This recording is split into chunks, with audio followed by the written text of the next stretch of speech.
Hey there, welcome to the Breakthrough Creative. I am your host, John McDavitt, and this is the place where we talk about the business of art and the art of business. I am so excited about our guest today.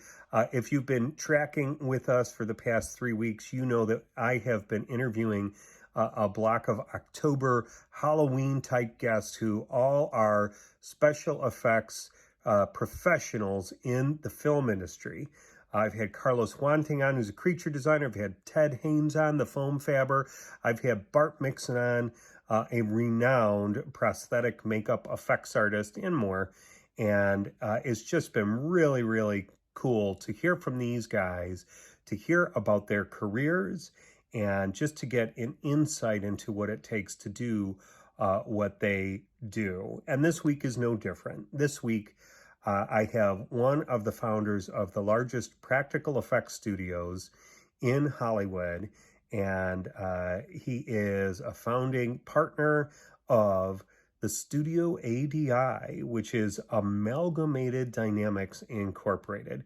So my guest this week is Alec Gillis. Alec is an incredible special effects artist and businessman. I was really excited to hear about the business side of his career. Let's go ahead. I'm going to hand it over to me and Alec. I have a very special guest here with me this week. This is Mr. Alec Gillis. And before I let you say hello, I want to run down your credits. And I'm going to miss some of them, but I'm going to talk about ADIs in particular. Tremors, Alien 3, for which he had an Academy Award nomination. Starship Troopers, for which he had an Academy Award nomination. Hollow Man, for which he had an Academy Award nomination. Death Becomes Her, for which he won an Academy Award. And the list goes on and on to Logan, It, Godzilla King of the Monsters. And he directed a movie, Harbinger Down, several years ago. Is that 5 years ago now? Yeah, 2015.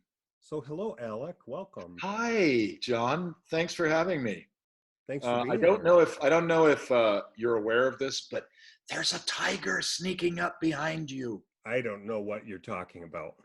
I have Is no it your clue. painting? Is that your painting? It is, yeah. I painted this for my dad about a decade ago. It's I beautiful. totally broke the rule of improv. I disagreed with you. You said something was happening and I didn't go with it. I'm such a You know what? bad partner. You know what? The problem with improv is it's just not, it's poorly planned. Especially if I'm involved. Hey, listen, I have witnessed enough kind of low-level improv to just say, give these kids a script. Sometimes it's better to know where you're going. Well, very cool. Well, Alec is here today to share his journey in the effects world, primarily the practical effects world. And he has worked for what was it? New World was your first stop, right? And then Stan Winston Studios, which is now Legacy Effects, correct? And then you started your own company, ADI, and then moved into the director's chair. And it's just going to be fun to walk through the halls of memories with you on all of this. So how'd you get interested in all of this, Alec? Well, it's interesting. Probably not that uncommon. I think most people who love monsters and love gore. I'm not a huge gore fan, but I've done plenty of it. But people who love monsters and all that, they usually have either a father or an uncle who allowed them to watch movies that their mother didn't necessarily approve of, and it kind of warped their brains a little. And in mine, it warped it in a very good way. My father was very interested in effects. He was an insurance salesman in New York City, and he used to. His beat was 30 Rock, Rockefeller Center. So he was dealing with a lot of people in television at the time, including Dick Smith. So Dick Smith had a shop there, apparently, his little studio that he was working out of back in his like Playhouse 90 days and all that. this would be the mid 50s perhaps. Briefly, for those of you who don't know, Dick Smith is known as the Godfather of Makeup. He was the first makeup artist at NBC television back in the day. He bridged the gap between old Hollywood and modern day Hollywood, in particular with techniques relating to prosthetics and all the bits and pieces you see go on to people. And then he shared that information with the industry. So yeah, that's right. He was the Godfather, both because he was sort of the the benefactor of all of us younger people, but he also did the makeup on Marlon Brando for The Godfather and The Exorcist, and so he was a genius who was a scientist and an artist, all together. Anyway, so my father was very impressed with young Dick Smith, who we met at NBC, and I believe my father sold Dick Smith a life insurance policy. So they didn't remain friends or anything, because who wants to hang out with an insurance salesman? I'm kidding. But my father did always have an appreciation of special effects, and he would, for instance, wake me up. I think it was the network premiere of Jason and the Argonauts on CBS or something, and he woke me up. It was probably 9:30 at night, and I'd already been asleep for an hour and a half or something, and pulled me out. You got to see this movie. And it was just at the time when the skeletons were, the guy is tossing the teeth around and the skeletons are coming up out of the ground. And I remember staring at it, with this sort of dazed, sleepy head, and just being blown away by it. And I can remember looking through the ribcage. At first, my first thought was, I think they're people wearing skeleton costumes, because I'd seen Halloween costumes with skeletons, but I can see through their rib cages and see the background behind them.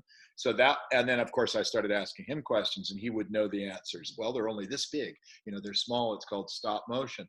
So that sparked my curiosity in all this stuff, and I really started through my from about age 10, 12, 13, I started making stop motion movies and building miniature sets and things. And I was just voraciously consumed with how things worked. And I just really wanted to, open up the clock and see what made all the parts move. And that went on through high school. And then so probably by the end of high school, I had taken over my mother's 2-car garage in Orange County in Santa Ana, California. And it was just jam-packed with miniatures and masks and props and all that stuff. And a friend of my sister's, was over, and this guy was working for Roger Corman at the time, and he was like a carpenter or something. And he's like, "Hey, maybe I could get you an interview."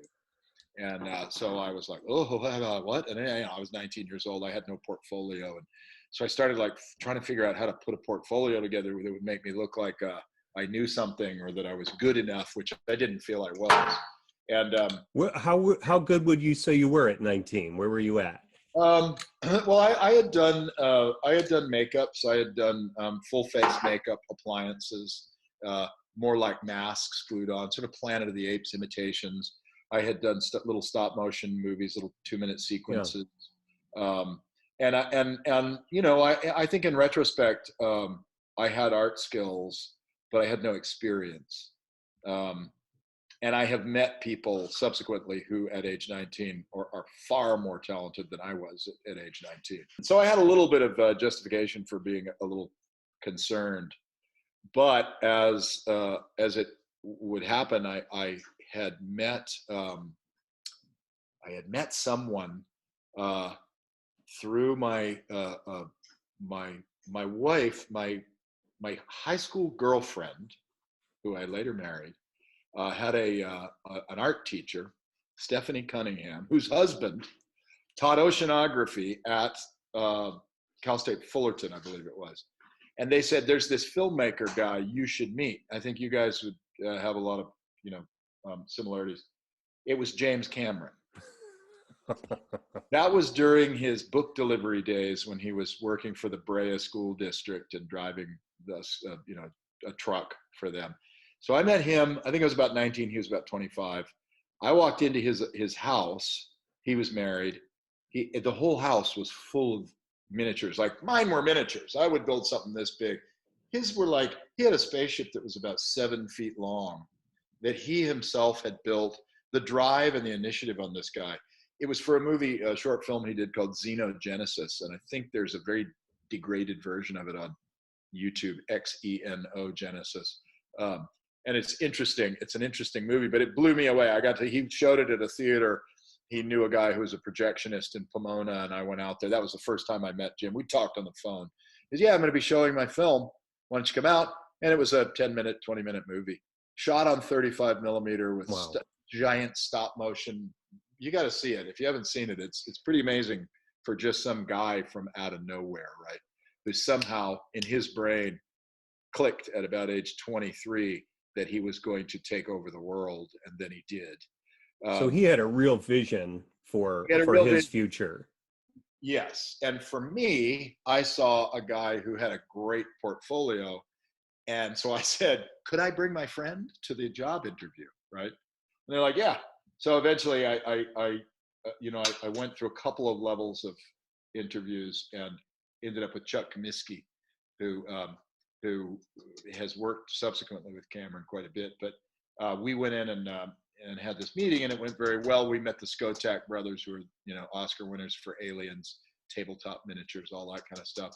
Everybody was just sort of basically like newbies to the industry, talented fans, basically. That's who Roger Corman was hiring, because he was looking for people cheap, who were sort of, willing to work cheap in exchange for the credit, which I certainly was.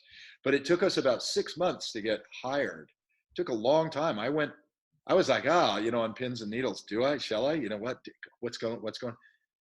I had to take a job at a local high school we called them a noon goon. I was like walking around, like making sure kids cleaned their trash up after lunch and all that.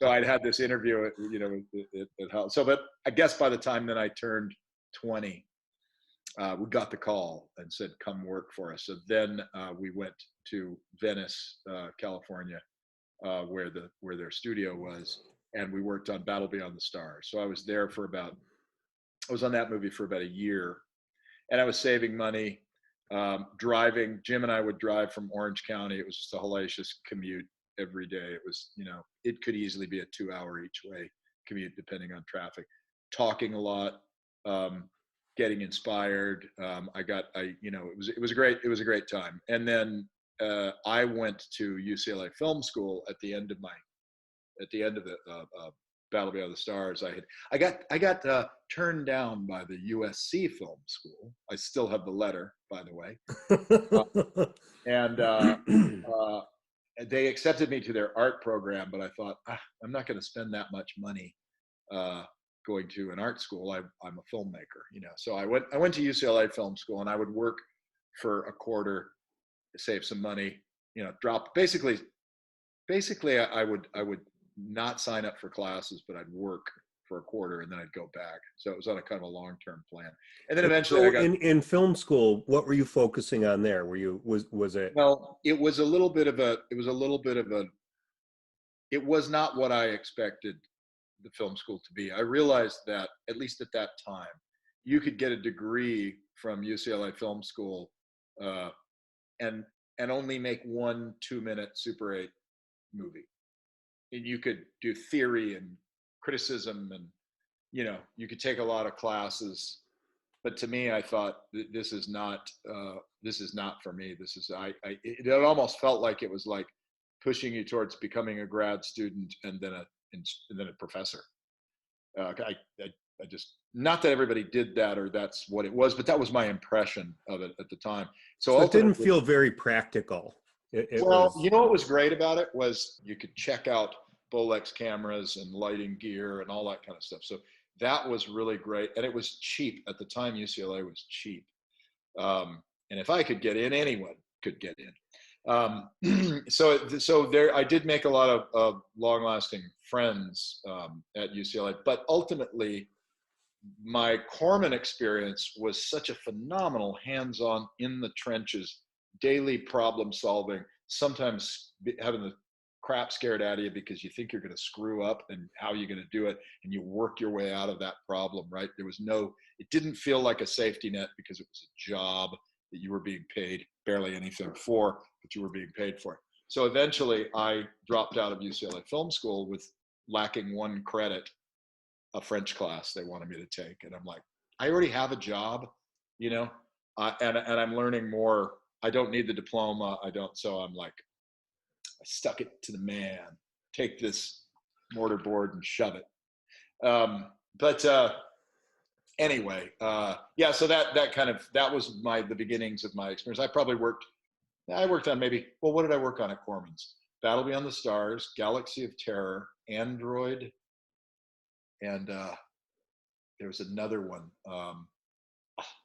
There's another one. So maybe 4 movies there.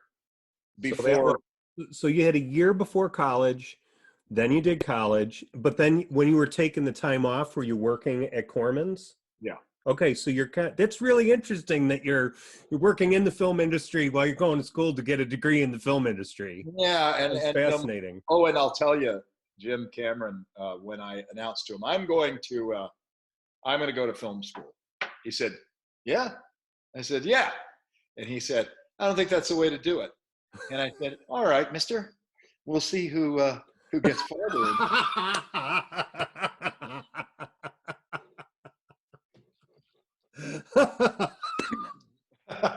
Well, good for you. Here's one last little thing that you might get a kick out of. And Jim told me this, so I'm not speaking out of school. The time that it took us to get hired, that 6 months, I was going, what the hell's going on, right? The reason was that in the meetings, the guy that I brought with me to bolster and buttress my chances was so obnoxious and pushy and cocky that they're like, oh, they kept delaying. They're like, they're really talented. We like those guys. The younger guy looks like we can get along with him. The other guy, And so finally, we both got hired. So Jim told me, like, we would have been in the industry 6 months earlier if I hadn't been so cocky. But also, the other way to look at it is, if Cameron wasn't so, just naturally self-possessed and cocky, he would not have gone on from that job onto Terminator and Aliens, where he brought a bunch of us New World people onto those movies as well. It's because of Jim that I got the job with Stan. Jim referred me on Terminator, and unfortunately I had to turn that.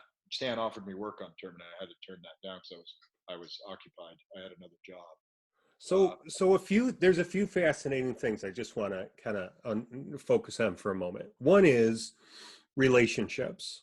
Relationships are huge. We hear it all the time, but here you are with, you don't know that James Cameron is going to be like the box office, blow it off the roof off the whole thing guy, but you're traveling with him in the car back and forth. It's arduous, but I bet you that was just an incredible time in your life when you look back on it.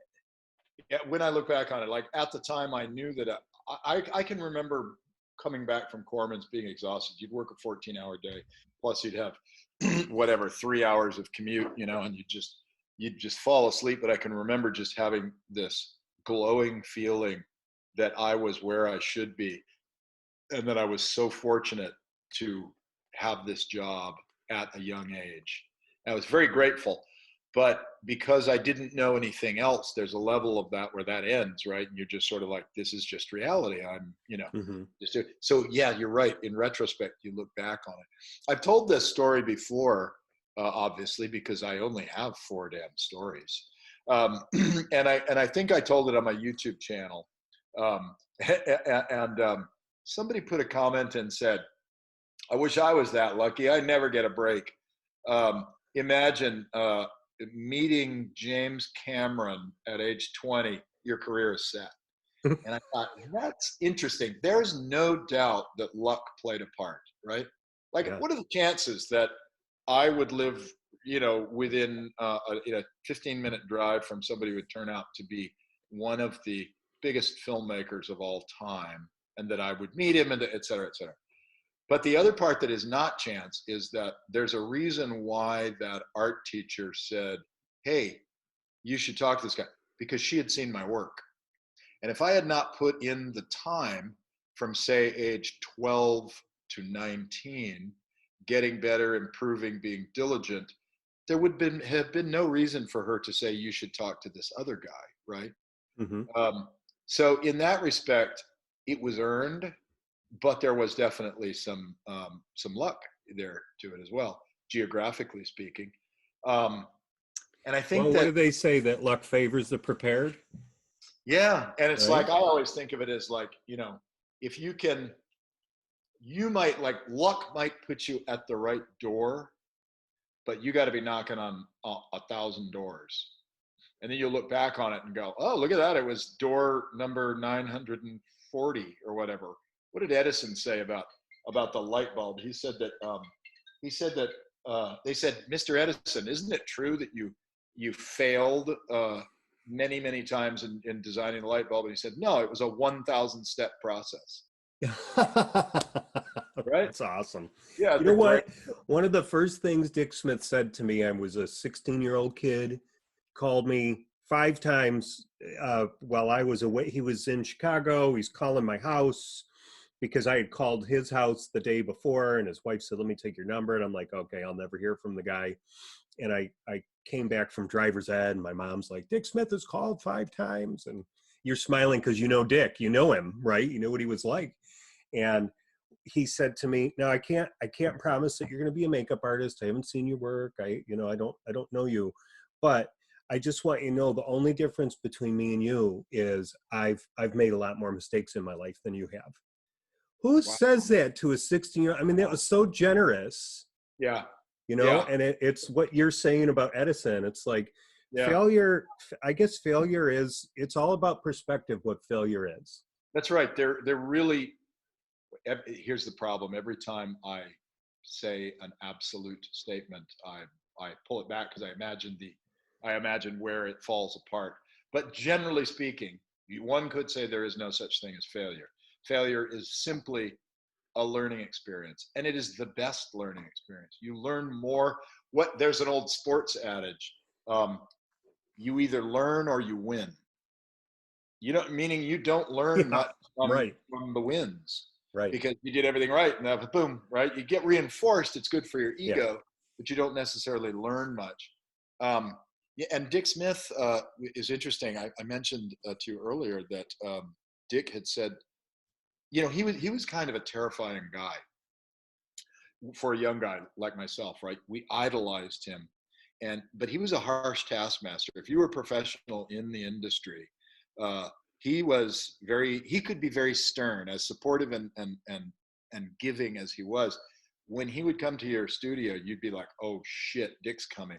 Everybody clean up, and you're running around making sure that everything is spotless, because we've all seen pictures of his little underground, his basement where everything is outlined. He had the same mold making brush, a brush that he would use with plaster, which is very abrasive and caustic. Same mold making brush for 20 years. He would clean it out diligently, put oil, rub oil and hang it back up, because why would you have to ever buy another brush, right? Meanwhile, us slobs out in the movies in California, we would just buy boxes full of disposable brushes and dispose them, and he didn't like that. But the reason that we were so worried about, anxious when he would come visit, was that he was a stickler for health code, and for his son had a bad situation in breathing chemicals where his immune system basically shut down, had to be rebuilt, and still affects him to this day.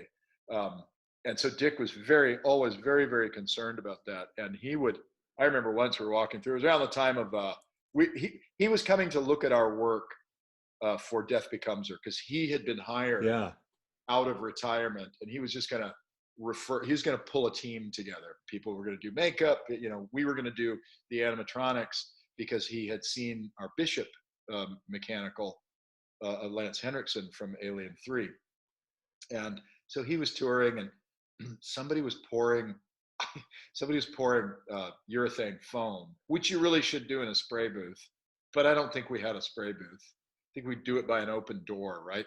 But this person just decided not to do it with an open door. So they had the mold strapped to a table leg, and they were pouring, and it was just, they had too much. They put too much in, and it was just flowing over right as we walked by. And I'm giving the tour, and Dick goes, "All right, come here, look at this. Look what's going on here. Why is he not, where is your spray booth, by the way?" You know, I'm like, oh God, this is terrible. But he was doing it out of love. And you know, he didn't hold it against it. He just felt like he had to nag us because he did. Because you're young and you feel invincible and you're not necessarily doing everything the way you should. But he was fantastic. He imparted a lot of wisdom, and not just technique. He did that through his course and through his experimentation, but also you know, ways of relating to people, and advice on bidding and so on. You know. Absolutely, an amazing guy, and how cool to have him as a resource, you know, through those years. But let's jump back then to you talking about being at New World, and every day there's a challenge every day, and there were some days of terror, right, where you're like, what are we going to do? How do we do this? How did you deal with that? Because I think for artists, whatever you're doing, if you're a musician, if you're a visual artist, if you're a writer, we're going to have challenges every day. And I think a lot of people crumble and they give up and go, it's too much pressure. But I don't know. What do you think of all that? I did. You know, I was very young. I was mature, and I could hold my own in a room. I could converse and, you know, make people laugh. And so I was gregarious. And diligent and hardworking. So I had that going for me, and I had some skills. I had some artistic skills, but but you know, just the difference between like working in your mother's garage or working in your basement on your own project, the difference between that and being part of a team of professionals who are working 14 hours a day on something with sustained focus and energy, it was exhilarating and exciting, but it was a grind, man. It was like, I can remember wondering, like, how do these old people, you know, the oldest of them was probably in his mid 40s at the time, but, you know, other people in their 30s that seemed like, you know, and I'm 20 years old, I'm exhausted. Just standing on your feet for 14 hours is exhausting, right? How do these guys do it? But you build that ability like an athlete, you know, to run that distance. And it's a stamina. Yeah, it is a stamina.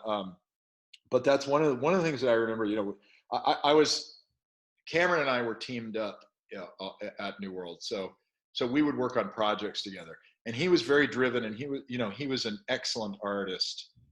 You know, he was beyond me in artistic skill.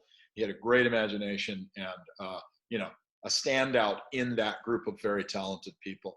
And for instance, he would like, I don't even remember the ship, Nell from Battle Beyond the Stars. I do, yeah. He had breasts, and it was a female form, right? Yeah. And so the character was written as a female, but and then Chuck Comiskey said, anybody want to bring in sketch of Nell? We got to design this. So everybody just like, do a sketch tonight. So I did a sketch that I did it like one of those, what are they called? Venus, those Neanderthal Venuses, you know, the very voluptuous, the stone carvings of super voluptuous with fertility idols or what have you.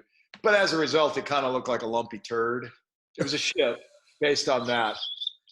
Cameron, you know, not dissimilarly, was thinking the female form, but his looked like a sexy, you know, like a woman kind of laying on her side, and somebody had incorporated these kind of like, you know, Star Trek-y nacelles on the, and you know, you look at it and go, oh my God. And you look at it closer and you go, oh, look, it's got a garter belt on, you know, and the paneling of it looks like a garter belt. So that was, you know, there was a far better design than I or anyone else submitted. So then, okay, Jim, you got it. You build the ship, which means you and Alec build the ship. So then it was a bigger task than I'd ever done. You know, I had done stop motion models, sculpting, molding, casting, and rubber. I had not done a 3-foot long multifaceted shit before, sculpted, molded, and cast out of resin. So we were kind of finding our way with that, and we did a very funky mold. It was not a professional effort. However, the artistry was there, and we would, our casting was screwed up, so seam lines were terrible, and which just meant that you had to file it. We made the whole thing out of Bondo, heavy ass Bondo over top of an acrylic frame, and anyway, we just had to work our way out of that. We had a deadline, so it wasn't like we could just take our time with it and start over ever or anything. You just have to move forward. At every mistake you make, you have to figure out how to fix it. Which is something that I do say to young artists, that it isn't about not making mistakes. You will make mistakes, but a professional knows how to fix them, and fix them quick enough so that nobody finds out you made a mistake. That's the sweet spot. If you think you're not going to make mistakes, you're really going to be upset with yourself, and not rightly so. But so that's kind of the New World MO. Oh, we did the same thing then with a front projection unit. These would be driven by Cameron, right? Because he knew more about this stuff than I did. His film school education, by the way, was that he would drive to USC Film School, and he would go into the library where they have the film school library, and he would check out books. He wouldn't check them out. He would just Xerox them right there, or he'd sit and read them, or he'd take the Xeroxes home, and he'd teach himself how to, shoot with a 35 millimeter camera or build a front projection unit or what have you. Just curious, how long was this before Terminator? Well, when was Terminator released? 84. 84. So this would have been 1980. Okay, so 4 years. Battlefield Mars was released in 80 or released in 81. I worked there 79, 80, I believe it was. Okay. But so that was Jim. He was like, nah, screw that. You don't need film school. And now I agree with him. I'm not saying that film school should not be attended, because I think you can get some great, it's how you learn. It's however you learn, right? I have just subsequently met so many people who have a knack, or who have a spark, a creative spark, but also aren't just creative, are willing to work their asses off to accomplish what they want to accomplish, and have not had, anything beyond a high school. I know those people. I know people who have gone to school for completely different, in a completely different subject, and are now, in the makeup or movie business. That said, there are plenty of makeup schools as well who can teach you makeup, and the information, the technical information is out there. It's out there in YouTube tutorials. It's out there in brick and mortar places. It is out there. But what I think, and the reason I did want to talk to you, was that you had said you wanted to talk about the business of it, and the things that artists don't normally hear about, how you sustain a career like mine, a 40-year career in cinema, which is full of ups and downs, full of anxiety. I wouldn't wish it upon anyone. Now, it does take a certain mindset. I used to say I never wanted a 9-to-5 job, so I got into movies, and then I got a 6 to 12 midnight job. But when there is truth that if you're passionate about it, it doesn't feel like that. Yeah. But yeah, there were times where it was terrifying, and those terrifying moments they really imprint on your brain. Those lessons are like, oh, I am not going back to that place again. What do I have to do to never have that kind of feeling again? Yeah, you learn from pain, right? And then you go, okay. So you finished up at New World, and then I think before you ended up with Stan, did you had a movie with Tom Savini? Yeah, that's right. I did. Right. Well, I worked around a little bit. I worked around a little bit after New World. I worked for Makeup Effects Labs, which was Al Napone and Doug White and Kenny Myers, working on some little projects. I would just be kind of brought in as a day player. I wasn't really within their deep circle of hires, you know. But then By the way, at that time, did you have a vision? Was your vision changing for what you wanted to do? yeah, you know what? I was, when I was in high school, I was strictly focused on stop motion. I wanted stop motion, and that was that. Mm-hmm. And when I got the opportunity for the interview for Corman, can you hear my cat? I'm glad that was your cat. I've got a loudmouth cat, man. That's your hairless cat, My right? hairless cat. He is so loud, Hmm. so loud all the time. You always know where he is. He'll never get lost. Anyway, I I was kind of on the fence about taking it because about the interview, because I thought I'm not really ready, and it's not stop motion. I knew it would be about, like, you know, it'd be building miniatures and stuff like that, but it's not stop motion. And it was my mother who said, "You better take that interview. Take it. It's not exactly what you want, but it might be a stepping stone towards what you want." And it actually, thank God, I listened to my mother. Yeah. Um, She's like, I got to get this stuff out of my garage. I need my garage back. Yeah, maybe that's where I'm thinking about it. I had, you know what? Around that time, I did, without her knowing it, I took a window out and using it to paint a glass painting like Willis O'Brien. I was shooting in the garage through it, which meant that at night it got frickin' cold. But the drapes were always down, and she'd be like, "Why?" She'd be turning up the heat, going, "Why is it so cold?" And I was like, "Uh-oh."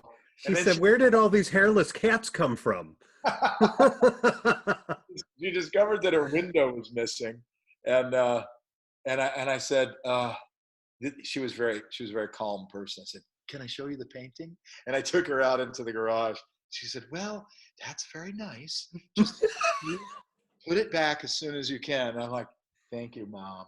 What a great mom. She Ruined her loves you. and all that kind of stuff. Yeah, thank God. I was blessed with supportive parents, with a father who inspired and a mother who was totally supportive of my efforts. So thank God for that. I know a lot of people don't have that, and that's a different kind of adversity that you have to work through, but you can work through it.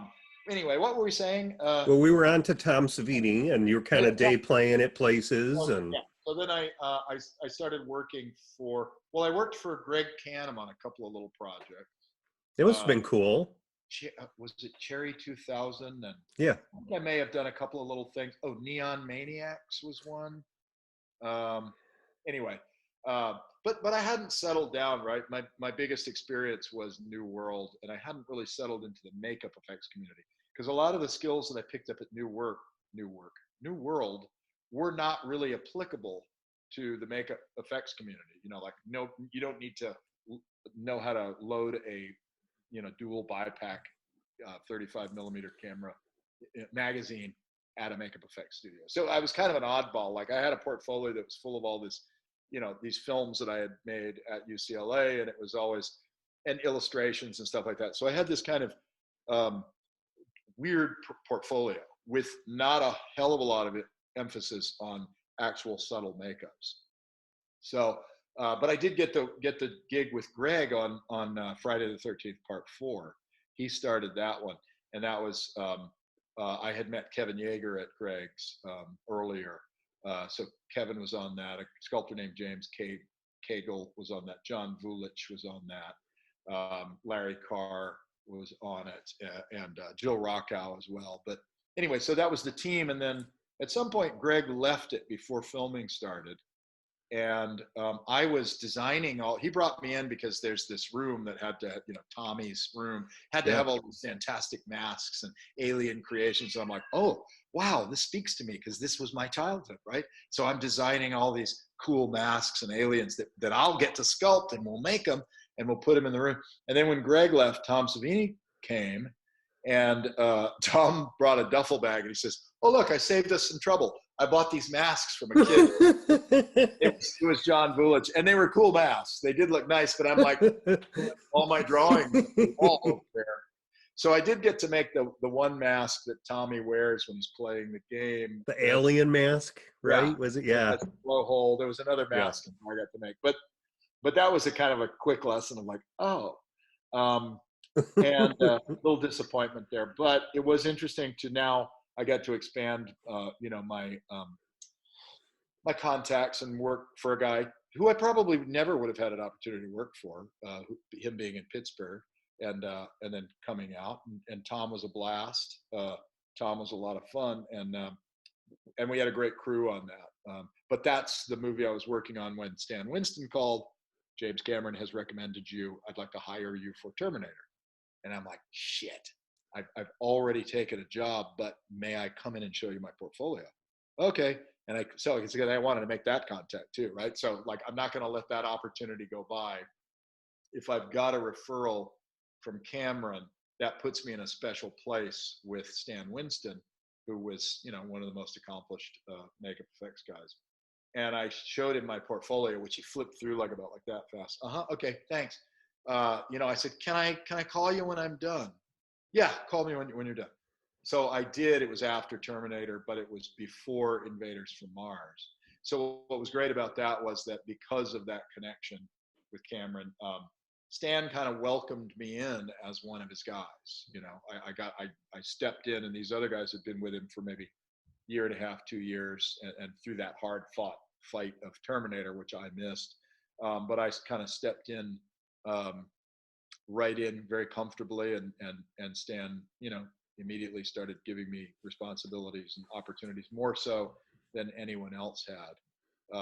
And the guys, John Rosemary, Shane Mahan, who now own Legacy, and let's see who else was there. Rick Lazzarini, who did the mechanism for the running face hugger on Aliens, and he's gone on to do a bunch of stuff, including Spaceballs and a bunch of stuff. And then I met Tom Woodruff there, and Tom and I got along very well, and Stan noticed that. Stan was a very good manager of people, and he started pairing us up on projects and giving us we would all have an area of responsibility in the studio, and Tom was doing scheduling, and I was doing the hiring and firing of people, and as well as Noon Goon.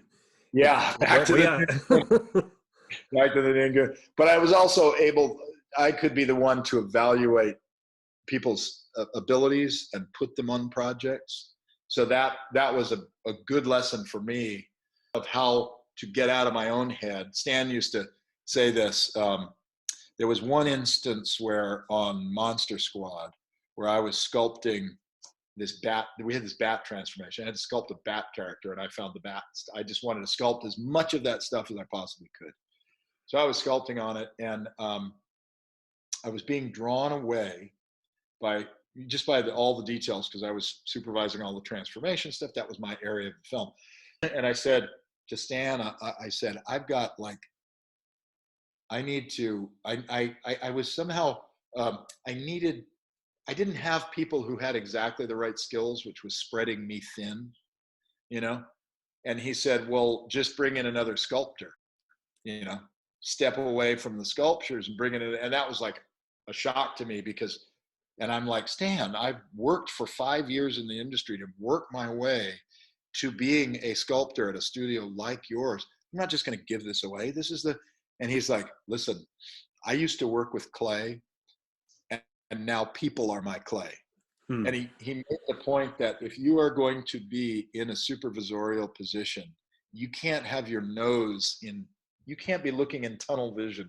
You have to see the big picture, and you have to bring I didn't listen to him because I wanted to sculpt and I just put the hours in and sculpted the thing, and everything was fine, but it was a very good lesson. I had to take that in, and it kind of reset my thinking from being the stop motion guy who's just working under a bare bulb by himself to create the vision. That was my whole goal and my whole mindset, to then later flash forward to where I am now, where I have a studio where I might be supervising 100 people.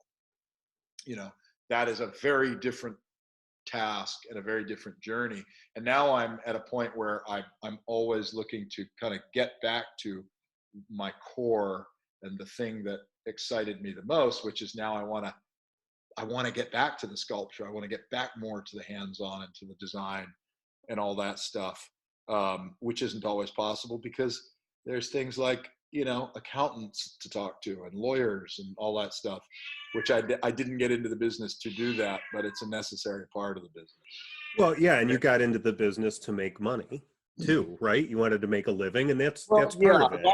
that was definitely a probably a third place concern. I always actually, because I had met some people early on. I had spoken to Jim Danforth, the famous animator, done such guy. Met him at a convention and had a conversation with him. And he said, well, if you're going to do stop motion, be prepared to be poor. And I was like, oh. And he said, I can remember a time when I was shaking my piggy bank out to see if there was enough money to buy a White Castle burger for, me and my wife. And I was like, okay. And then I read up on Willis O'Brien, and Willis O'Brien went through similar things. And I just thought, okay, I'm going to be poor. And it wasn't until I started working for Stan Winston that he changed my attitude on that.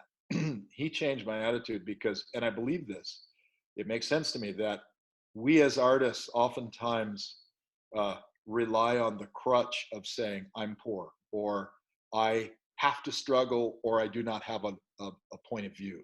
I need hardship in my life or my artwork will be no good. And it's simply not true. It can be true, but it's not a universal statement. I know so many artists who are so accomplished, artists, directors, costumers, etc., who are happy, well-adjusted people who own homes and have families. I was told very early on, you can't be married if you're in this industry. You're going to get divorced, right? So there's a lot of those kind of messages, which I just accepted because they were being told to me by people who seemed to have more experience or were older than me. Yeah. And thank God I met Stan Winston, and he said, no, that's bullshit. You make your own destiny. What do they call it? Agency, your agency. You have control over your decisions and what you do and how you spend your time. I have no control over my cat. That's the thing I do not have control over. No, you and no other person who's ever lived. Yeah, that's Yeah. right. Yeah. Your cat behind you is far quieter than the one that's behind me. Mm-hmm. But I do believe that. I think that there is, if you're making good listen, it's not easy to be a freelance artist. I don't recommend it for just anybody. It is a tough life. It's a life that many of your loved ones will never understand why you're doing this. It can often separate you from people because you'll be off, working in your workshop or in your bedroom or wherever for hours and hours, losing track of time as if you have been snatched up by an alien spaceship. You're aging at a different rate than other people are or something. People will come in and go, you've been out here for 5 hours. And you're like, what? And in a way that is such a rush. That is such a great feeling that you've been at one with the work. And what a great way to spend your time. It's not a great way to spend your time if your kid needs to be fed and all those things. But Stan was very instrumental to me to say, basically, he encouraged me and anyone who worked for him to take on responsibility. And I said to him, in fact, I said, I've been told that you can't be married, and that means kids are out of the question. He's like, what the hell? Who's telling you?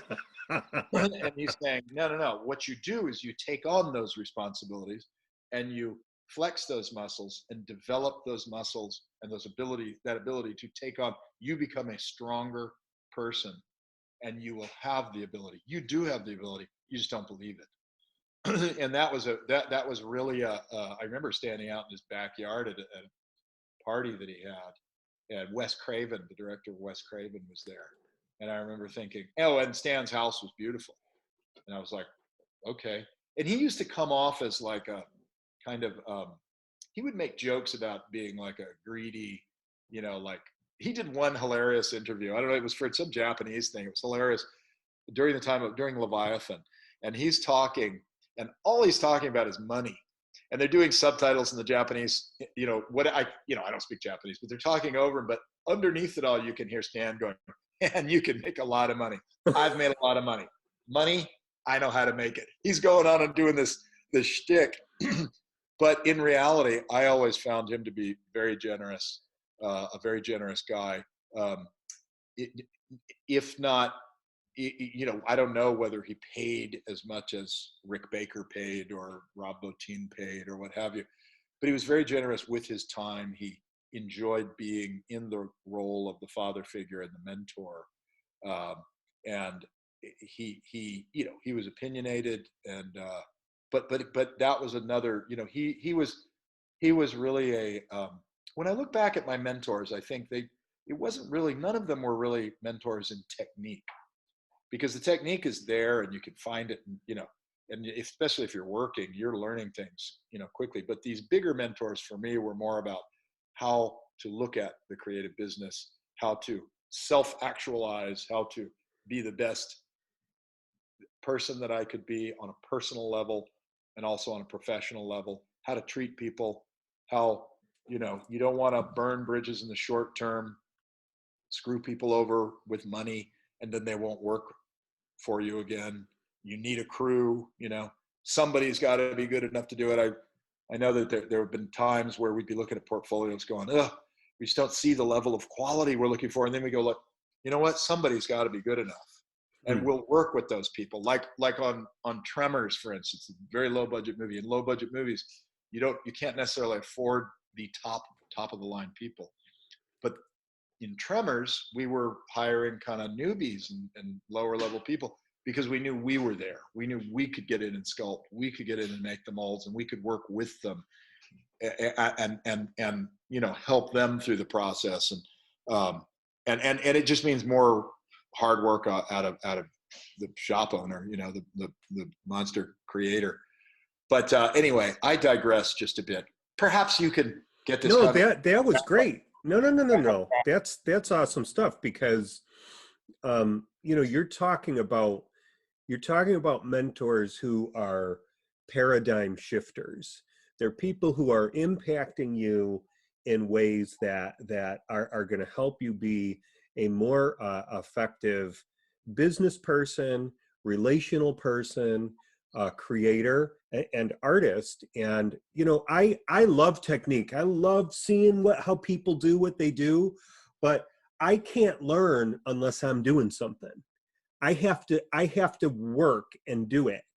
And I'm never going to sculpt like the next guy. I might look at his stuff and do a little bit, or look at somebody's artwork and you pull a little bit, but you've got to do the work to kind of you kind of absorb it, right? And then you do it. But the relational stuff is where I really think for me and artists that I know who have been successful in the long term, because it's a long game, right? It's relational. It's how you take care of people. It's how you treat people. It's how you see people, somebody was asking me once what I think of what deadlines mean to me. And we were all kind of sharing, and everybody had a different thing. And I never had really thought about this before. And I just said, deadlines are relationship. Because if I miss a deadline, I'm telling that person, I don't value our relationship, or I don't, I mean, that's important. That's like the concept of punctuality. If you set a meeting and you are late, that is in a very strict sense, that is a sign of disrespect to that other person. There might be valid reasons why you couldn't get there on time, and Stan would say the same thing to me. I was carpooling with Rick Lazzarini, and we would Stan had a rule that if you were late 3 times, you got fired. And late meant 2 minutes late. And we were on our second freaking late, right? And he's like, let me explain something to you. I pay you by the hour. So every minute I also pay you by the minute, right? If you're late, if you come in 5 minutes late, you're going to miss something critical at the morning meeting. And then I have to take time out of the working day, which I'm paying you for, to catch you up to speed. You have to show me that you respect me enough and you respect the work and the team enough to show up here promptly at 8 a.m.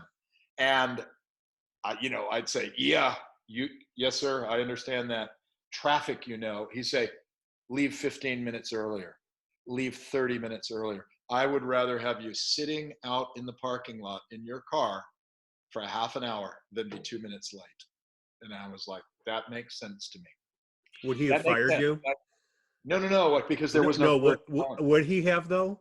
Well, I don't know at that time, because I came in right on the cusp of when he started loosening things up a little bit. I think by that point, he had a crew of people that were his age that he came up through the ranks with. And they, as I understand it, I could have some of these details wrong, but they were guys who viewed themselves as equals to Stan. And at some point he decided, I don't want equals. I want people who are working for me doing what I need done without a lot of conversation, without justification, all that. So he moved all those old guys out and hired a bunch of young guys. And I came in it's sort of the later end, the tail end. But those young guys went through a bunch of projects with him, including Terminator. And then I came in after Terminator. And I think those guys had started to prove themselves. So he was lightening up a little bit. He used to have, like, I never saw this, but I pointed up on what's that red light bulb on the wall? And Tom Woodruff said, oh yeah, he doesn't do it anymore, but there used to be at certain intervals when he would turn that red light on, that meant you could talk. And you could Gus listen Fring. you could listen to music. But when that light went off, it was not work and talk time, right? Yeah. So he lightened up a bit. I think, if you impose that on people too much or too long, it starts to become insulting. Yeah. If you trust them, like I like a quote, I don't remember who it's attributed to, some mega successful tech person who said, I don't tell people how to do anything. I just talk about what needs to be done. And trust that those people, and that's the way you have to, as a manager, you have to draw people into, you have to invest them in the project. You have to say, what do you think? So here's the parameters. Here's are the goals. As long as you're working within those parameters, tell me how you would accomplish these things. And then in the act of them telling you, well, I would do it, not only are they formulating a plan in their mind, but they are becoming invested in that plan. And then if you say, I like that, and I am going to reward you by giving you the opportunity to execute that plan. That's very exciting to an artist, That's, and a lot of people don't get that. They're craving more responsibility.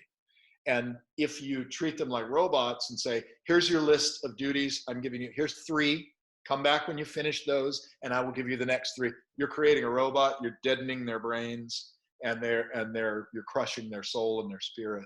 So I try not to do it that way. Sometimes I think people have been frustrated with me in the past. I didn't always do that. I didn't always do that. I was a little bit more of the, guy, like, do this, do that, right? But it is possible that if you were to ask people in my studio right now, I am pretty laissez-faire right now. I love quality control and I like to be involved in that aspect. But I've got a really great shop supervisor named Yuri Everson. If you check out on Instagram, he's H2 Originals. He does really beautiful sculptures. That's his personal artwork. But he also just is great at organizing and managing. And he's been with us for, oh gosh, I don't know, 30 years. But some people might tell you that I'm a little too hands off, or that I'm not communicating enough. But I do kind of feel like everybody that's with me now has been with us for many, many years, for decades, most of them. It's doesn't feel right for me to, treat them as if they, are just, just starting out or what have you. But it never hurts to communicate. Over communication is better than communication. Well, and I'm sure there's seasons too where it's like, hey, we got to get this thing done in no time flat. So here's the deal on this one. Yes. But, and honestly, like for me, it's at this point, if the project is very interesting, that's when I'm there. And yeah, that's when I'm, like, again, I might not care about what material the mold is made out of.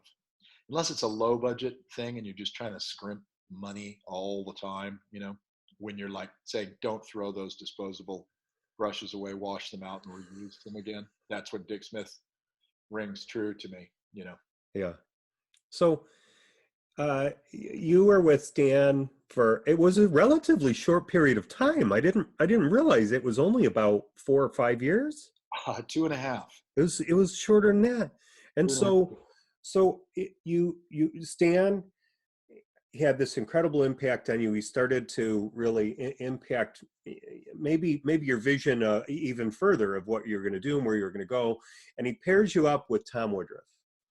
And so you and Tom are working well together, and you obviously became close, good friends. And so when did ADI come to life? That was, let's see, Upworld was Stan's movie somewhere around 87, I think. So it was after Aliens and after Monster Squad and Leviathan and Pumpkinhead, after Pumpkinhead and after Predator, right? So this is the 2.5 years I was there. It was an amazing, dense period of time. I can't believe that was 2.5 years. That's a dense lump of fantastic movies. Yeah, and it would have been a decade in another world, but it was 2.5 years.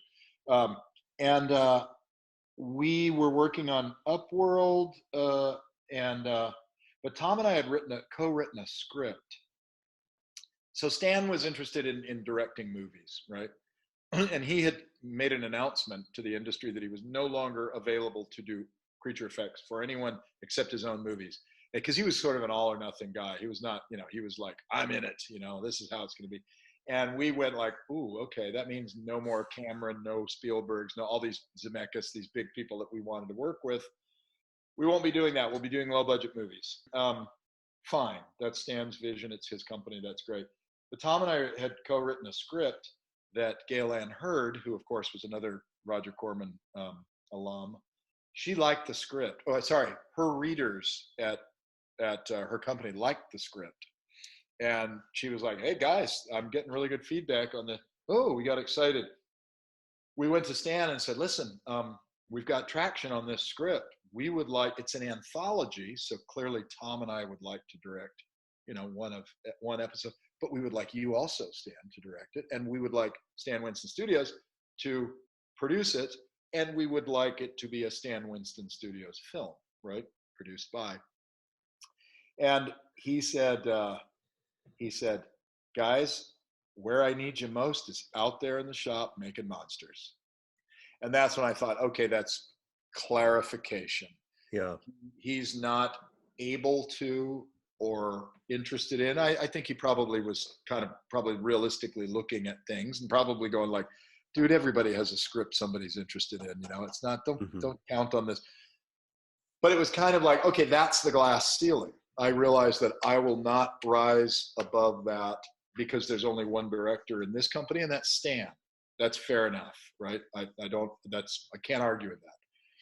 So I mulled it a little bit, and then I decided it's time for me to go because I didn't get into the industry to be locked down in one place necessarily for a long period of time. And 2.5 years felt like a long time. So I went into Stan and very respectfully said, I think I want to go. I'm going to try to get this movie made. I'll bring the effects back to you. I think I'm going to go. Tom was not, at that point, was going to stay. But I think within 2 weeks, he came to the same conclusion. And then, unfortunately, in the time that elapsed, there was a writer's strike. And Gail said, hey guys, the meeting's off. I can't be meeting with non-union writers and et cetera, et cetera. Maybe that was her nice way of saying, I read the script myself and it kind of sucked. I don't know that, but because she was very, you know what? Gail is so upfront. She would have told us that. She would have been in those words. So then we're like, oh shit, we just quit. We bought houses. Tom has a new baby. I've got a baby on the way. Uh-oh, what do we do?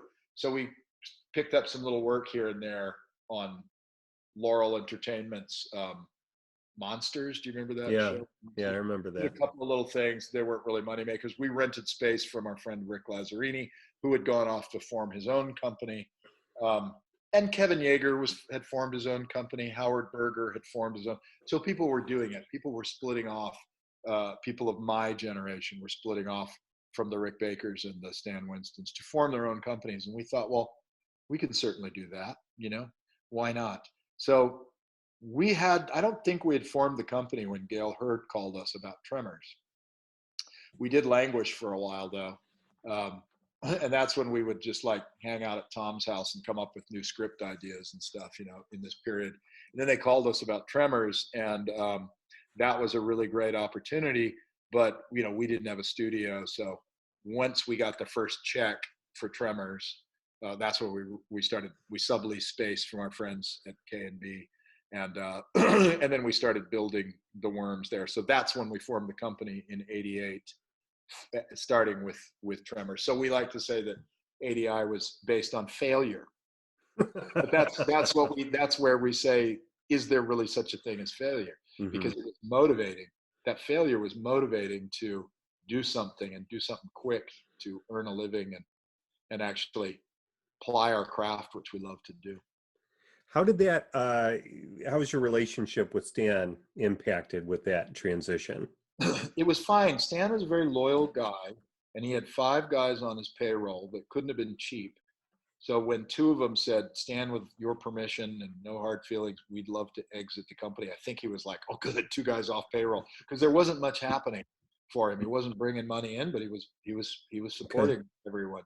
So, and he told us, he said, I will recommend you guys for jobs. Any job I cannot do, I'll recommend you for, but I can do every job. That's what he said. No, he didn't. Tom has a different memory of it, but my memory of it is that Stan really didn't. There were some times where he referred work over to us, for sure, but not in a big way. Like not Alien 3, for instance, right? Right. He was bidding on it, and the reason that he didn't do the effects on that film was that he was insisting that he direct the film. And they were like, well, we've already got a director. And he was kind of playing hardball like that. And that made us a very sensible alternative, because we weren't making that demand. So. Yeah. And it was like, you guys had worked on Aliens. So it was, hey, So tell me how did and do, and I don't know, maybe this is a long answer, but how do you and Tom work together? And what was it like to grow in your studio together, and what's your relationship like, and how important is it to you? Boy, how many more questions could I fit into that one? Okay, that's okay.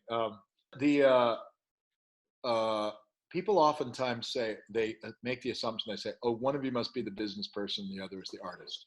I get that from people who are in my business, who I'm like, no, actually, I think the success of the company is that we have such similar skill sets. They are complementary, but they're similar. It is reinforced. We come at it from the artistic point of view. We don't necessarily come at it from an engineering point of view, although we do know about engineering, but the level of complication of stuff that we've been doing in the past, giant hydraulic motion control queen aliens, I can't build that, but I know how to communicate with the people who can build that. So we look at everything as artists, because I think that's the most important thing, and performers. Tom's inside the suit, I'm outside directing the facial performance and working with the director and, figuring out shots, et cetera, et cetera. So I always felt that, and then also we both sort of had to learn the ropes of business together. So that it's not like one guy doesn't know anything about business and gets impatient with the other guy who's being overly businessy. Those kind of relationships don't always sound like a drag to me. We're in it together on all fronts. Mm-hmm. But we did, the problem that having 2 artists there, the problem that gets created is a clash of style or taste or opinion. And we have had some, well, not really arguments, but we've had, heated debates over what a paint job should look like or texture. But it's pretty easy to step back and go, okay, there's a number of ways, more than one way to skin a cat. you should see mine. I was. Uh, um, there are a lot of ways to do things right. Yeah, people who say like, only one way to, come on, be flexible in your thinking, and you like back off and if the general rule was whoever is most passionate about that particular issue wins, right? So if Tom is super passionate that something should be a certain color, and I'm going, but he's super passionate, I'm like, whatever, okay, let's try it. Art direct the crap out of it, and in the end of it, like, you get out there and you're like, the movie comes out, and if people love what you've done, or even if they love the movie, and you're riding along with that, you go like, I wanted it to be orange and Tom wanted it to be purple. In the end of the day, does it really matter? It worked, so it doesn't matter. So I think that it's always based on mutual respect, and very much like a marriage. You can't just like steamroller over your partner because that person has valuable and valid input, and should, because you're 50% partners. They own half of everything. They could steal half of everything. Wouldn't be stealing. They could just take half the shit out of the building, and then you couldn't do any business. No, it's about respect. I mean, generally speaking, my attitude towards every person I encounter, every person in general, is, I know there are people, hard-nosed people, that say you have to earn my respect. I don't come at it that way. I start with respect, and Yeah. you have to earn my disrespect. Yeah. And it can be done, but I will generally treat you like you are a fine, upstanding person who has great intent, and breathes the same air as I do, and goes through the same human struggles as I do. So I experienced that with you when years ago, it was probably 91, 92. I came, and I Dick Smith had all the numbers, right? I called everybody. When you're in town, come by. You guys had finished Alien 3, and you had me into the shop, and you spent like 2 hours with me. I met Tom, and you guys were very kind, and you showed me the Bishop animatronic, and I remember you saying to me, we designed this, and we sculpted it and designed it, knowing we're going to fall just short of reality, and that's okay, because the film, the editing, everything, it's going to look great, and it did. And I mean, the things that you shared with me were brilliant, and you gave me food off of the food truck that came by. Yeah, you mentioned that. What did I get you? Because that's terrible food. It was, I think it was quartered lobster. No, I don't know. It was some sandwich. I don't know what it was.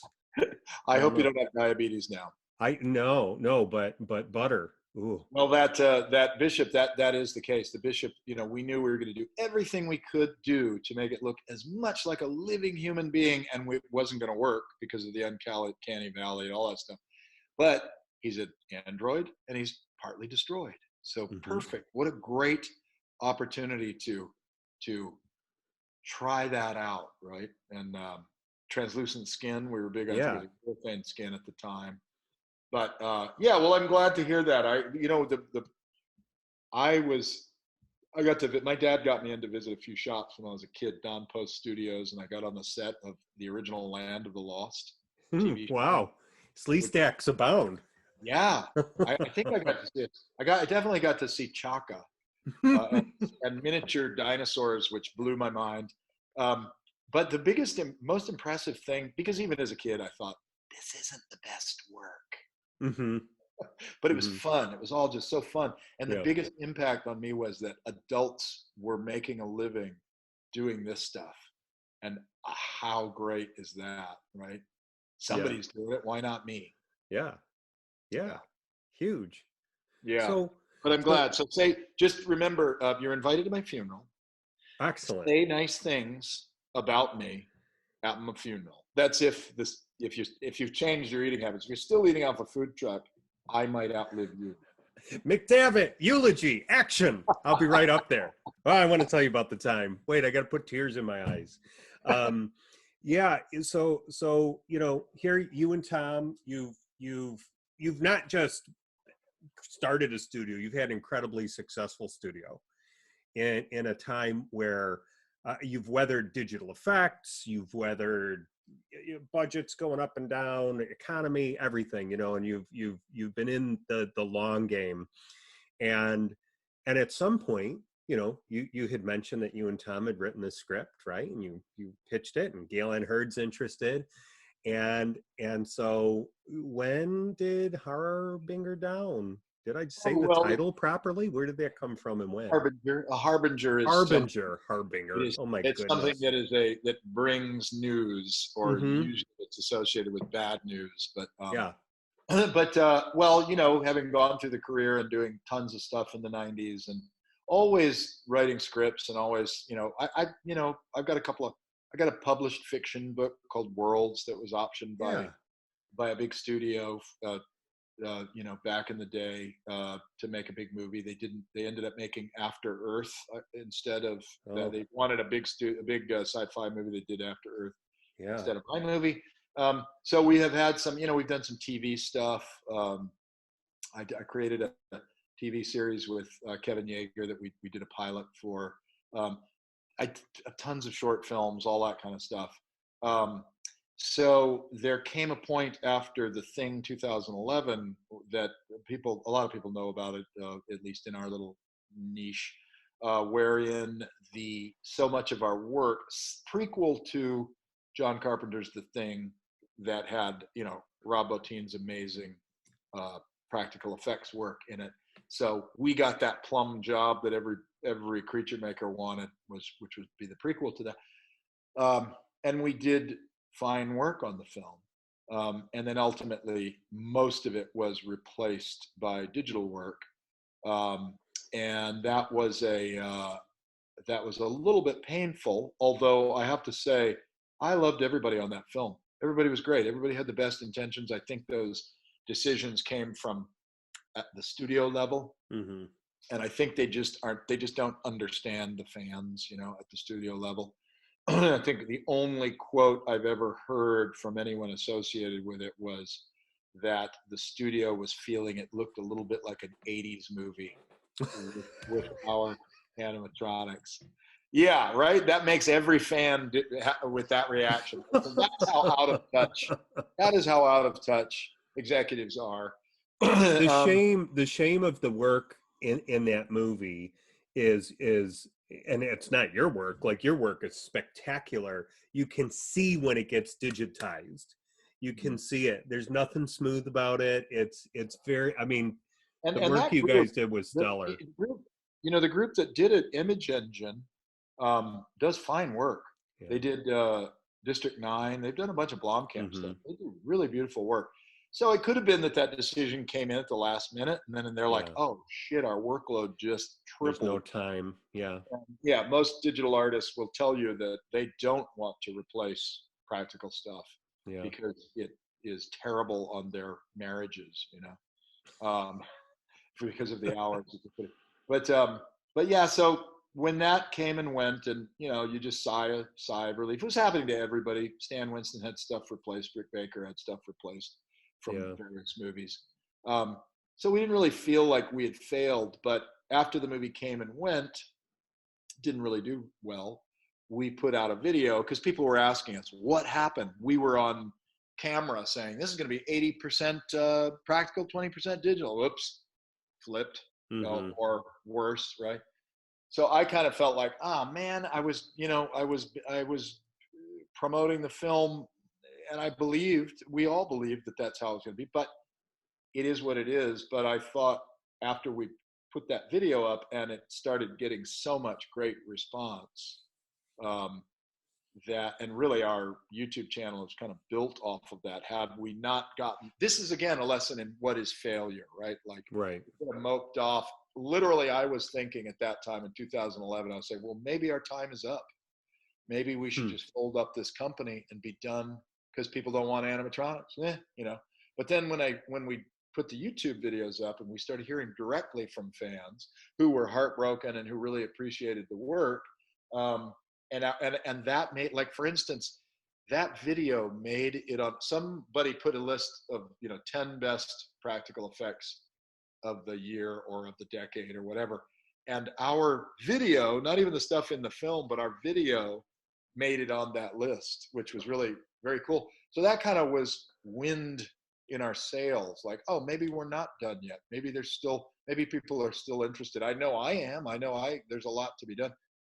But I thought, well, maybe we can, maybe if we did a crowdfunding thing, we could put those fans together, give them a voice, put those fans together, get funding or partial funding for a movie where I can legitimately make the promise that we will not replace anything with digital. We'll use digital as a support technique, but we won't fundamentally, there will be no 3D digital creatures in the film, and we certainly won't replace any.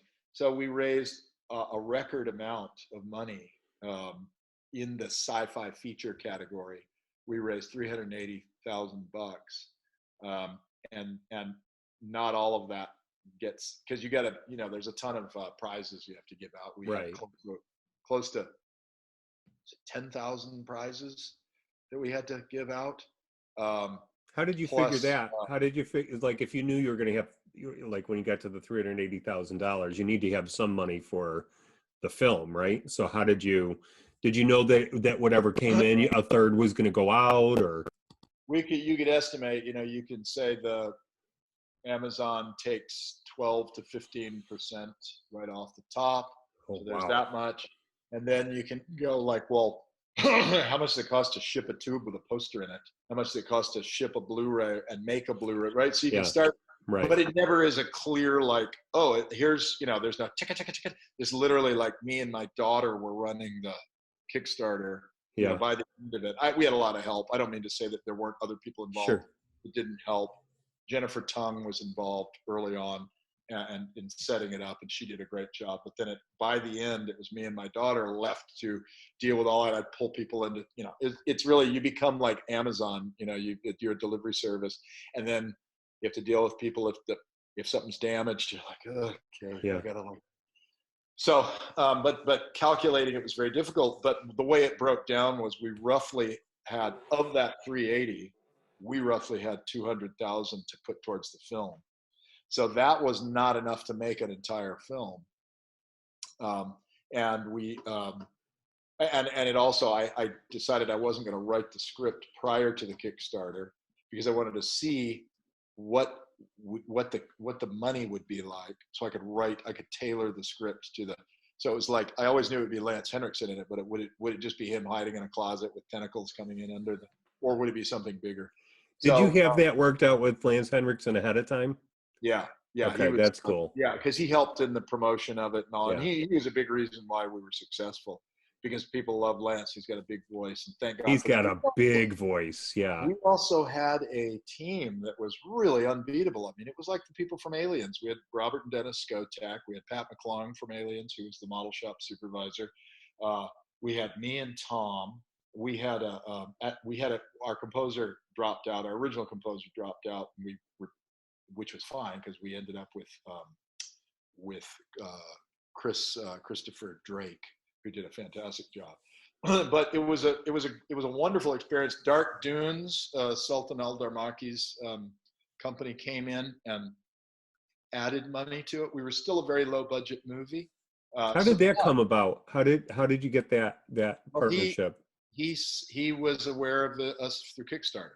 Well, the great thing about the Kickstarter is that it's like a commercial for your project. So we had lots of people volunteering, like all the snow in the film. We had a company who donated all the fake snow, right? So these are not breaks that you would normally get, except that people were excited by the mission of it. They were as excited by the mission as they were the subject. The subject, I knew that I had to make a thing-ish movie, right? Yeah. Because that's appropriate. I'm not, and someone uninformed was on a podcast saying, well, he promised to make a movie better than John Carpenter's Thing. I would never, ever, who in their right mind would say, I said I would make a movie that was inspired by The Thing and Alien, and it would be an homage to both those films. I'd made an homage to other films within that as well, but it would be like an 80s film, maybe an 80s ensemble film, diverse cast, some humor. So so there was lots of fun stuff. I mean, we had we had the machine that McCready is playing chess against in there. Some That's guy had awesome. Yeah. stuff in there.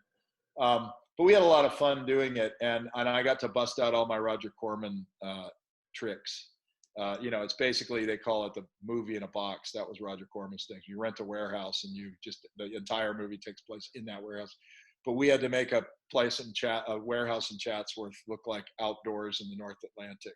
Yeah. So there was a lot of just a lot of fun, big miniatures we built. And the one thing that we had to do was scale back the style of construction of the creature effects. Mm-hmm. At the one point I thought, well, I'll sculpt all the tentacles, mold them, all that kind of stuff. Oh, don't have the money to sculpt and mold, so we got to figure out a way, make them out of bubble wrap. Oh, Yeah. listen, look at the bubble wrap. I can put sequenced Christmas lights in the bubble wrap and get some kind of cool illuminated effects there. I had to pare back on the body horror stuff, because doing makeups is time consuming. Fake heads, fake body parts, things like that we love about the American Werewolf transformations of the Thing.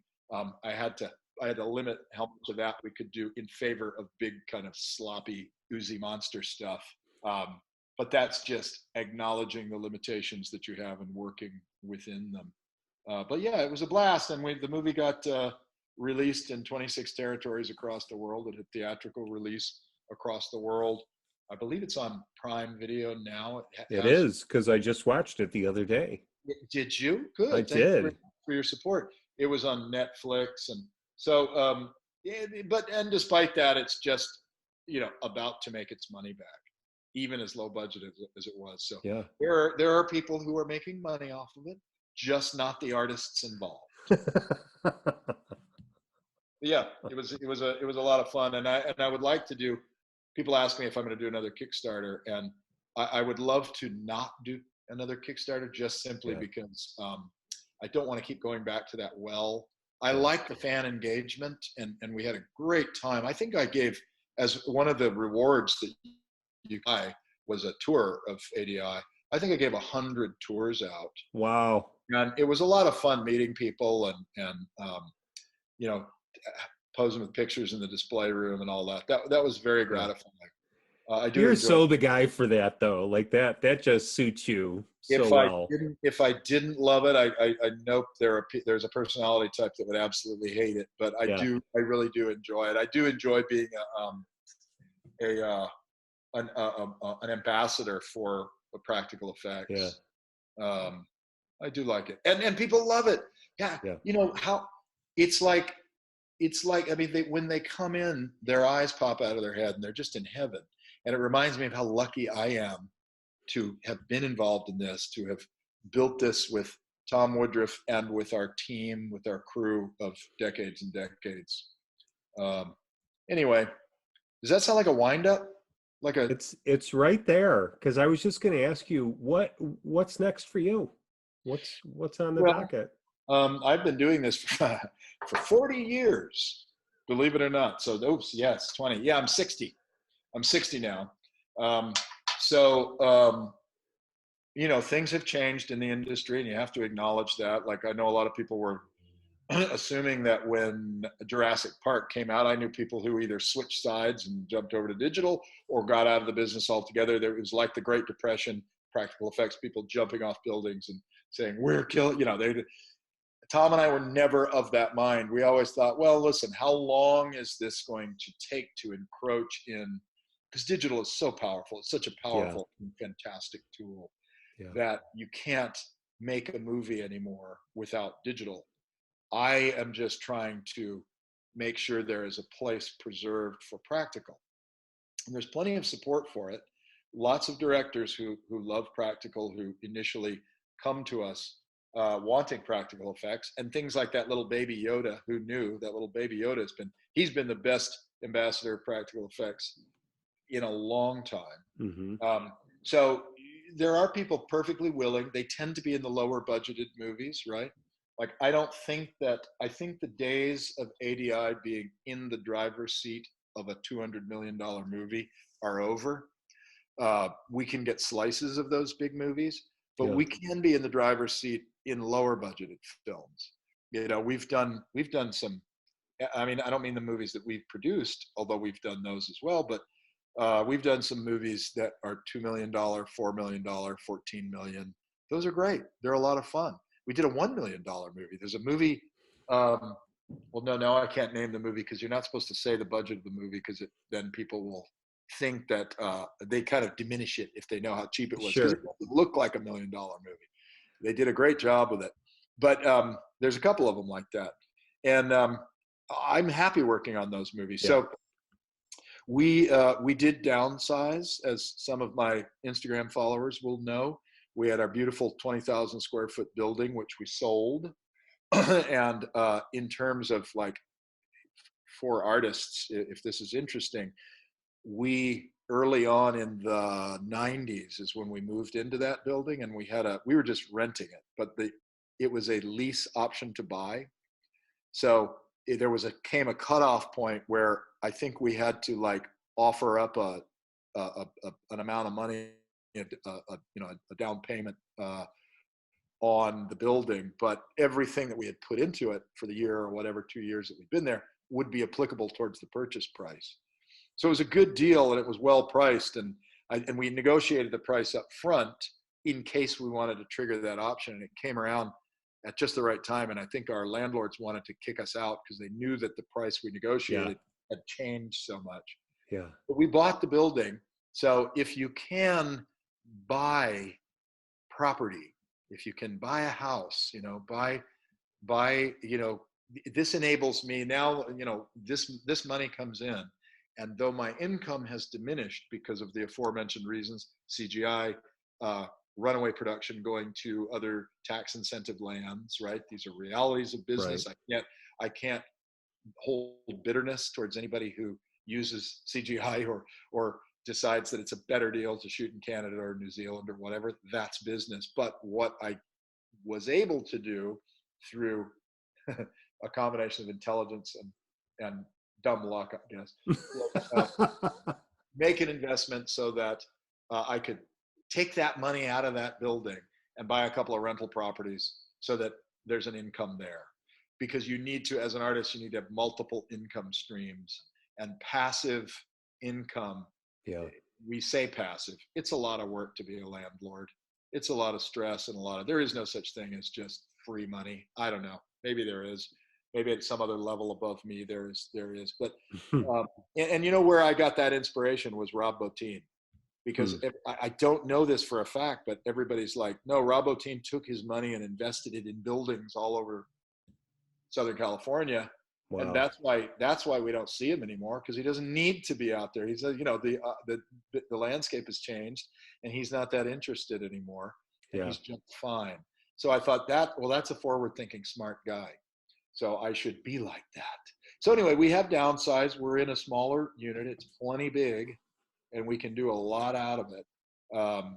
And we're bidding on some things right now. The COVID stuff has made it a funky time. Some projects have gone on hold, but we've also got some projects that we have been paid for that we need to complete. We have a few people working who are socially distancing, and but luckily my crew doesn't like each other, so that's no different. No, I'm kidding. So we're getting that work done and bidding on some things that are too premature to talk about, but they'll be very fun. One of them, well, both of these jobs are things that ADI has never done before. Awesome. Types of characters we've never had the opportunity. So if I can, keep those opportunities going, I think that's very exciting. Keep my people working, and then eventually, I do want to make more low budget movies. We have a movie that's in the can that we're doing VFX for right now called Wellwood, that has been a labor of love. I didn't direct it, but I executive produced it and did the creature effects for it. And so hopefully that will, you'll see that within a year out there somewhere. Cool. But we're struggling with our very, very low budget trying to get our VFX done. So very cool. Well, I can't wait to see it. Yeah, and well, that's what we're doing. I usually ask as I close, any parting words of wisdom for artists who want to make a go of it. I will give you some words of wisdom that Dick Smith gave me, and this is more about relationships. And Dick told me maybe a year or 2 years before he passed away, and I cornered him at a tribute for him, and I said, okay, so however old he was at the time, in his 80s, I said, what have you learned? It's kind of a big moment. And his eyes, this is the guy that I told you we were intimidated by, and he could be a very harsh taskmaster. Dick Smith was a guy who would, if you took his course and he evaluated your work and he didn't think you were good enough, he would say, you're not talented enough to be in the industry. Go in a different direction. Your life will be easier for it, but you are never going to be a working makeup artist. And so that's the kind of, in addition to being a very kind and giving person like yourself, like you experienced, right? He was that also. If you were a professional, or if you asked him his opinion, man, he would give it to you straight up, no sugarcoat. But when I asked him, what have you learned? His eyes welled up, and he said, I used to be a son of a bitch. He said, I was so hard on people all the time, on movie sets, blah, blah, blah. And I was like, oh, that took me aback, right? Like he said, and it was all based on my own insecurity as an artist. And so I'm thinking, oh, so this must have been when he was young, before his big accomplishments. And he said, if I just had more belief in myself and my abilities, I wouldn't have been such a bastard to people, right? And I said, well, Dick, when did you come to this realization? When did you get comfortable in your own skin? He said, in my 50s. Wow. And that blew me away, because that meant he had already done all his like early day stuff that was so phenomenal. He'd done Little Big Man. He had done The Godfather. He'd done The Exorcist. This is a guy who wasn't secure with his own talents as an artist. And I thought that was really amazing to hear that, because it's so true of artists in general. We beat ourselves up, and we don't tolerate our mistakes very well. We don't cut ourselves slack. It doesn't mean that you shouldn't work hard. Of course you should. But then he followed it up by, he said he was so grateful for having the opportunity to connect with people in his later years. He said, especially young people. He said, because I was unduly harsh. He said, unduly harsh on young people. Young people need encouragement and love in order to grow. And then my eyes started welling up, and I'm sitting there like, taking in these words from this guy who has meant so much to all of us. But I try to carry that with me as well. And I think of people who I think have treated me very well. And I think of the ones who've treated me poorly are going through something of their own, And if someone's treating you poorly on a movie set, and I've had directors screaming in my face that close, you're just going to come away with an amusing story. Because what's the worst that can happen, right? If they punch you, ka-ching, you got a lawsuit. So anyway, I try to carry that with me, and I try to treat people well, and I try to, I went 30 years in my life without telling my father I loved him. And recently, he's dying of cancer, and he's the happiest dying guy. He's 94 years old, and I tell him I love him every chance I get. Because if it were not for him, despite his other failings as a father, if it were not for him, I wouldn't have found my life's passion. So even a guy like that, who could have been a better dad, could have done more, whatever, what he did do for me was really quite wonderful, and I appreciate that. So John McDavitt, I love you, and I'll buy you anything off a food truck. I love you too. Hey, I got to tell you, I'd eat what you gave me off a food truck. That is, I think, my favorite part of our interview is what you just shared with me about your dad. That means a lot. Thanks for sharing that. Don't put it up front, because then people will tune out after. Yeah. Make them wait for it. You're very wise, man. And you do a spot-on Dick Smith impersonation. I'm a little hoarse in the throat right now, but he's yeah. That was him. Everyone has their Dick Smith impression, because he was such a character, and he was easy to love and easy to want. You want to emulate a person like that. Thank God Absolutely. Absolutely. Awesome. Boy, was that a cool interview. Alec, I really thank you for your time and for you sharing your wealth of knowledge and experience with us, and for being such a funny guy, and for being a good guy. You've been good to me over the years, so it was good to visit with you and see you again.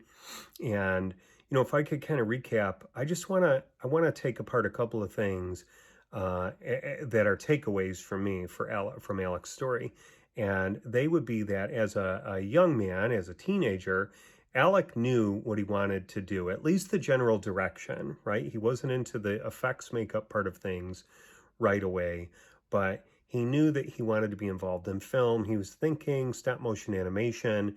He got involved in model making on Battle Beyond the Stars at New World Pictures, which was Roger Corman. And he found his way in, and he had this opportunity arise that there may have been some, happenstance and luck involved, but he was prepared for it. He worked hard for it. And what happened? He ended up being friends with James Cameron, right? Like he had close proximity to a guy who was this young upstart effects artist who was going to become arguably the biggest director in Hollywood, at least the biggest grossing director. I mean, that's just amazing to have that kind of encounter. And then later on to have James Cameron say, hey, you know what? I'm working on Terminator. I'm directing this movie. Stan Winston, you would do well to hire Alec Gillis. And even though Alec wasn't available at the time because he was working on another movie, he went and he visited, and he kind of, he trailblazed a little bit and wanted to make inroads to have an introduction. And FaceTime is good. It's good to go and meet with clients who may or may not be working with you for some time.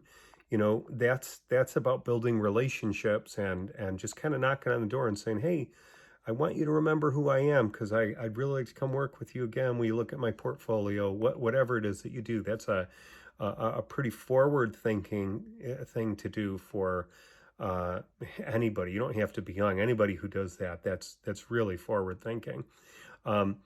Then when he got hired on by Stan, and he was working on all these incredible big movies, a couple of important things happened there. One, he was starting to learn how to manage people and projects under Stan's tutelage. And he was also watching how Stan worked. And it was pretty cool that Stan was bringing him along in that regard. He knew that it was better to be a sculptor of people when you're starting to manage bigger shows and bigger operations than it would be to actually be the person dipping your hands in the clay. Now, this doesn't mean that you can't be creative and can't have input and do things, but if you want to build a studio or a larger business, you're going to have to relinquish day-to-day and project-to-project control over people, likely, or you're going to burn out, or you're not going to be able to meet your deadlines, or it's just going to be unrealistic to grow so far, because you're only one person and we all have limitations.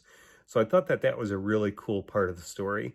And then, Alec also made a great friend in Tom Woodruff Jr., who became his partner. And when when Alec saw that he wasn't really going to be able to get much further with what he wanted to do at Stan Winston Studios, he decided to leave with Tom, and then they formed the Studio ADI, and they went after it, and they got Alien 3, and then it kind of grew from there. And so they've had this studio now for about 30 years, right? And so that's just amazing to see that. And then to have the experience of renting a building and renting to own, and then taking a look at investments beyond the business of film that he was working. And he was like, how can I diversify and have some additional income streams? So we are wise as artists and business people to take a look at, how can I diversify my income?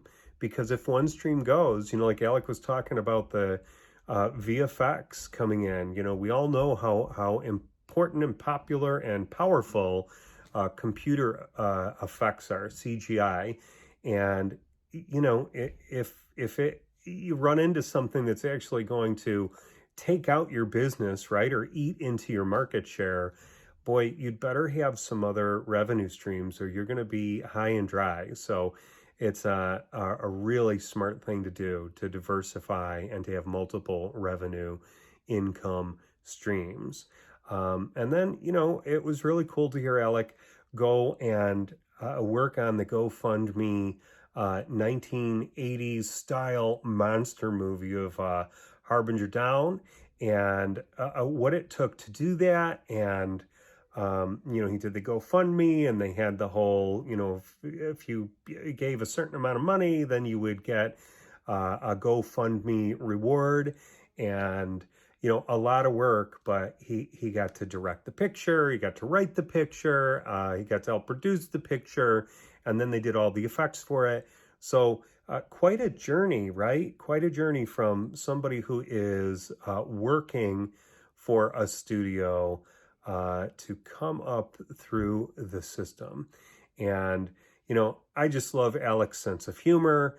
And I think, again, my favorite part when I was talking to him was really the last two stories about Dick Smith and his care and concern for people around him and the relationships that he had, and bringing up younger artists, and just the love that he has for his father. I thought that those were really, really important takeaways. Really, that's when you get to know somebody and you get to know their heart and see what they're made of. So, Alec Gillis, you rock, man. Hey, if you want to learn more about Alec Gillis and his studio and the work that they do, I'd encourage you to follow Alec on Instagram at Alec_Gillis. And you can follow all their behind the scenes videos that they post on YouTube on their channel, Studio ADI. And I have both of those links in the show notes below. And so that's it for today. I'm looking forward to seeing you again next week when I'll have a new guest with some new insight into making a living as an artist. And until then, I encourage you to get busy creating something that you love to do and finding a way to make a living with it. Cheers.